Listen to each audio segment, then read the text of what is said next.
कि मुझे तुमने जो भी दिया है वो तुमने दिया, मेरा कुछ भी नहीं है।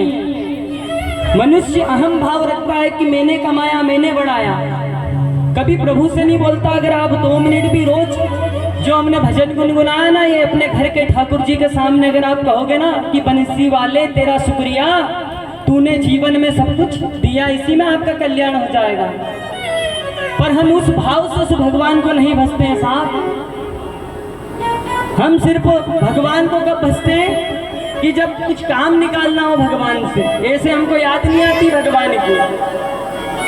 ऐसे बहुत कम लोग हैं कलयुग में जो भगवान को नित्य पूजन पाठ करते हैं, नित्य धर्म का कर्म करते हैं साहब।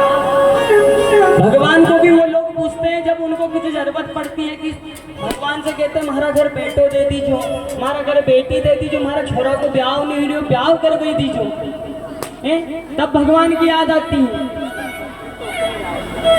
क्योंकि कहा है ना कि सुख में सुमिरन सब करे और दुख में करे ना कोई, और जो दुख में मिलन करे तो दुख काहे को होय। तो कहने का तात्पर्य बंधुओं, सुख में भी भगवान को मत भूलो तो दुख में भी भगवान को मत भूलो। नित्य भगवान की सेवा अपने से जितनी भी बने करते रहो। अगर सेवा करोगे तो ही मेवा पाओगे।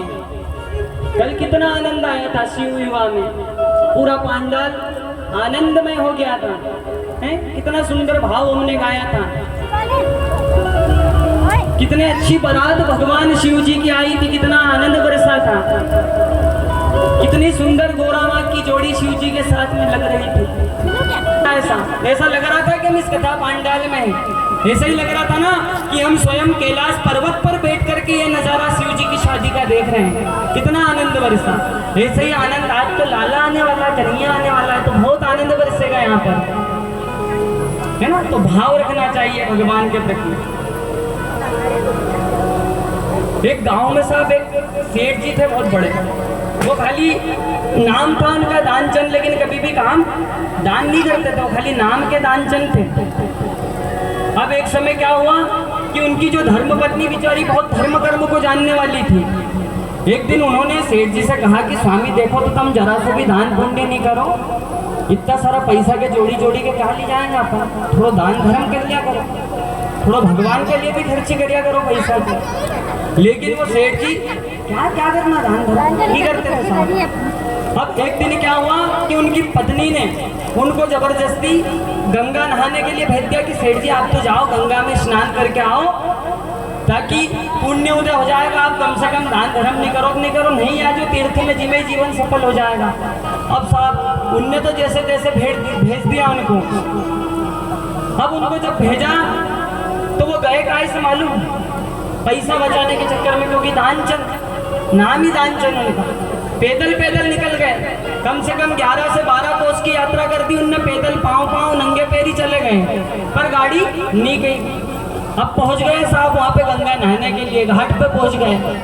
अब स्नान करने लगे तो इन्होंने देखा कि वहाँ पे बड़े बड़े पंडे बन रहे थे। अपन देखते कहीं तीर्थों में जाते हैं तो पैसे मांगते हैं कि साहब आओ यजमान बैठो, आप क्या करवाओगे, कौन सी पूजन करवानी है आपको। तो अब वहाँ पर इन्होंने देखा कि यहाँ तो पंडे होन दान मांग रहे हैं। तो ये दानचंद जी कहाँ पहुँच गए, ये दानचंद जी पास में ही मुर्दे का घाट लगा हुआ था, है ना। इनने गंगा जी में स्नान नहीं किया और वहाँ पे स्नान करने पहुँच गए, मुर्दे के घाट में पहुँच गए दानचंद जी स्नान करने। इनने सोचा कि यहाँ तो 1 रुपये का भी दान नहीं देना पड़ेगा। अब दानचंद जी पहुँच गए मुर्दे के घाट पे, निकाले इनने वस्त्र स्नान करने के लिए तैयार हुए दानचंद जी।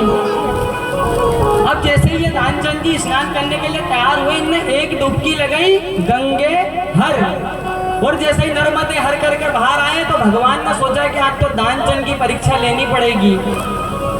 तो भगवान वहीं पे काय के पंडे के रूप में खड़ा हो गए। ओहो यजमान हो गया स्नान। अब दानचंद को घबरा गया कि मैं तो पंडों से तो बच के यहाँ स्नान करना आया था, मुर्दे के घाट में पंडा सामने खड़ा मिल गया।